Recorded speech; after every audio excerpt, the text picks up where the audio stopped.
Welcome to Rogers TV Community News Durham. My name is Kiana Alvarez.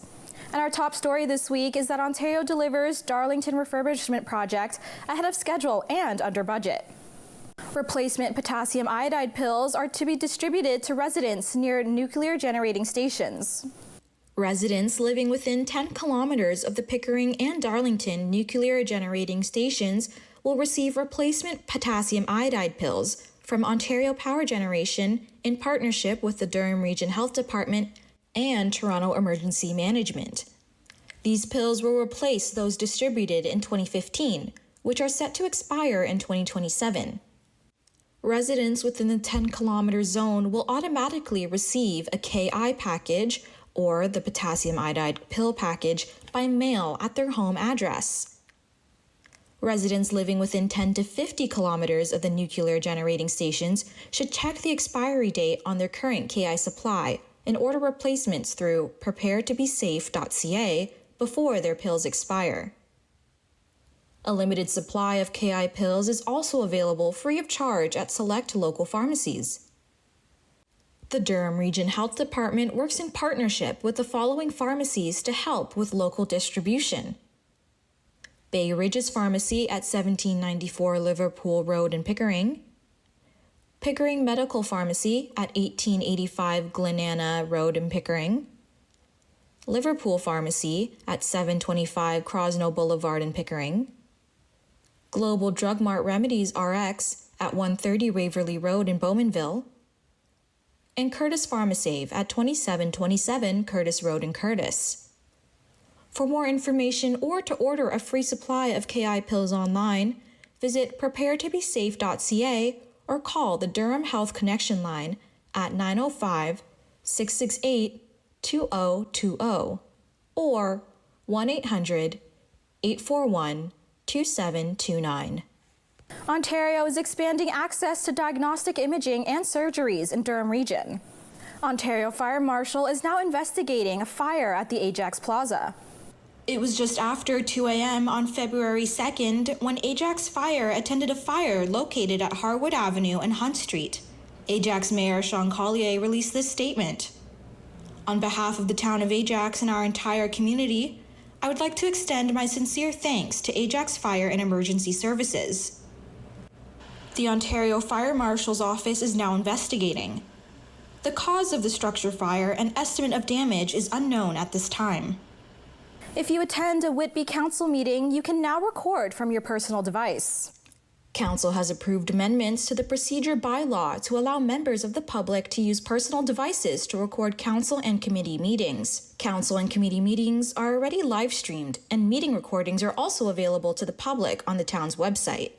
A memorandum to Council notes the goal of the amendments is to modernize the town's approach to transparency while maintaining a safe and orderly environment for council and committee meetings. The bylaw has also been amended to put safeguards in place to ensure recording by members of the public is not disruptive. For example, members of the public are not allowed to use recording devices in a manner that is disruptive to the proceedings, creates a hazard, obstructs the view of others, or may be reasonably perceived as an attempt to intimidate, harass, or impede any person's participation in the meeting. Durham Regional Police Service is providing an update regarding several recent incidents, including a reported threat to William Dunbar Public School in Pickering. Durham Regional Police say that their investigators are actively managing multiple ongoing investigations related to the incidents, including the assessment of the reported threat. Police say due to the active nature of the investigations, specific details cannot be released at this time. However, based on all of the information currently available, DRPS does not believe there is any immediate public safety risk to students, staff, or the school community. As a precaution, DRPS will continue to maintain an increased police presence in the area. Officers will closely monitor activities in and around the school, and members of 19 Division's School Liaison Unit will conduct additional visits to provide support, engage with students and staff, and reinforce safety and reporting practices. DRPS remains in close communication with school administration and our community partners as the investigations continue. The service is committed to ensuring a safe learning environment for all. And we'll be back with more with what's making news in Durham region after the break. Welcome back. The town of Whitby has launched an AI chat box on the town's website. If you can't find what you're looking for on the town of Whitby's website, you can now ask Whitby for help. Whitby is a new AI-powered chat box that's available 24/7 to help you quickly find information on their website, like permit information, events, and local regulations. This new chat box is about making it easier for residents to get the information they need when they need it. Improving customer service through the thoughtful use of technology is a key action in Whitby's community strategic plan. And this is one example of how we're delivering on that commitment. It doesn't replace the personal service our residents value, it complements it by adding another easy, accessible option that works seamlessly alongside our in-person and traditional customer service supports, says Mayor Roy. The Whitby chat box is in its first phase with ongoing improvements planned. The more often residents and staff use Whitby, the more accurate responses will become over time. Residents can provide feedback on the effectiveness of the chat box directly in the application. Let's take a look at this week's Crime Stoppers of the Week. Great and Goodfellow House is designated as a heritage property. The town of Whitby has passed a new bylaw to designate the Great and Goodfellow House at 16 Athol Street as a heritage property under Part 4 of the Ontario Heritage Act. This property is an important part of Whitby's cultural heritage. Any notice of appeal must be filed with the town clerk by 4:30 p.m. on March 6, 2026. A new hate crime reporting system is launching in Durham region amid a disturbing trend. The program is a partnership between the region and police following a rise in hate-motivated crimes. Police confirmed there was a 77% increase between 2023 and 2024. The first of its kind program consists of an online hate reporting tool, wraparound services, and support for individuals who have experienced acts of hate.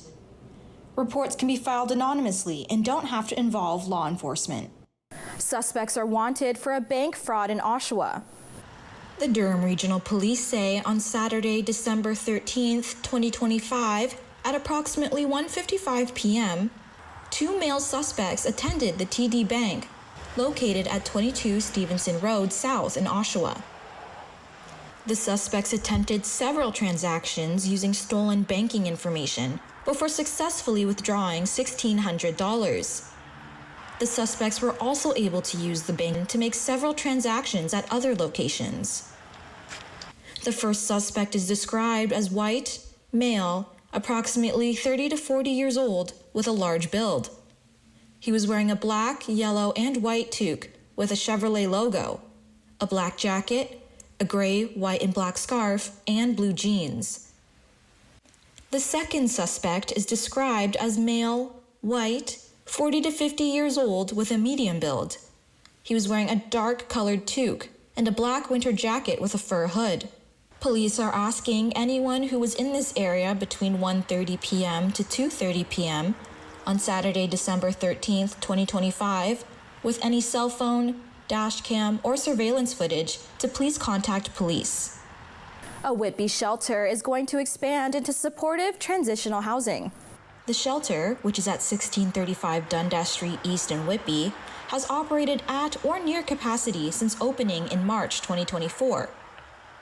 The shelter will expand to include supportive and transitional housing, following a major funding announcement from the federal government and the region of Durham.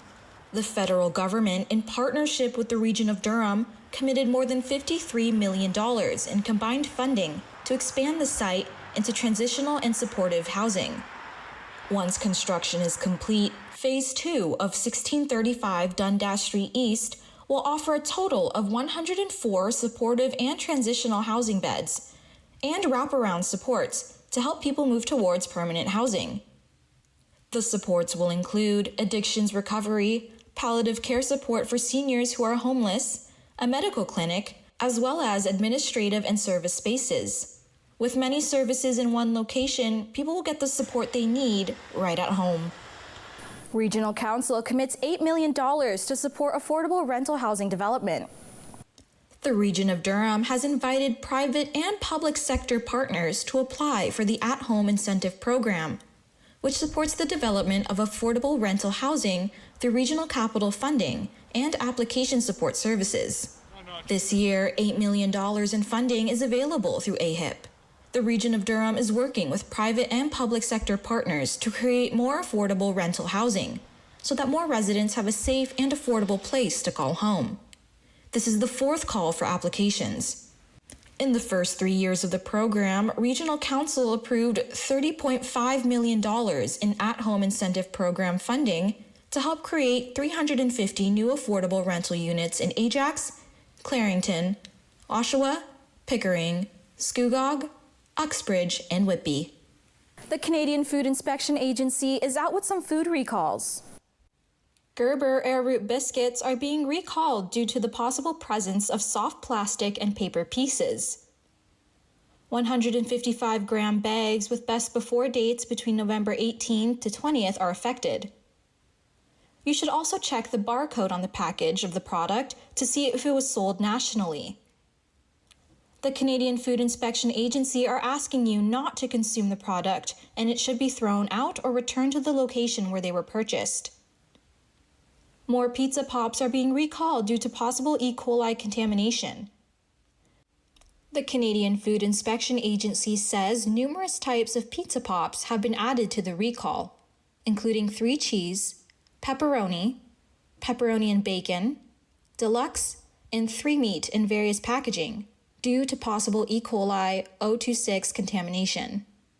Ontario Tech University is to expand on-campus living with plans for new residents in fall 2027. Ontario Tech University is breaking ground on The Ridge, a new on-campus residence that will welcome students starting in fall 2027. This vital campus addition reflects the university's continued growth and commitment to enhancing campus life. With its modern design, the residence will create spaces that support learning and academic-to-life balance, with the convenience of being close to classes and labs, and helping to address the need for student housing in the region.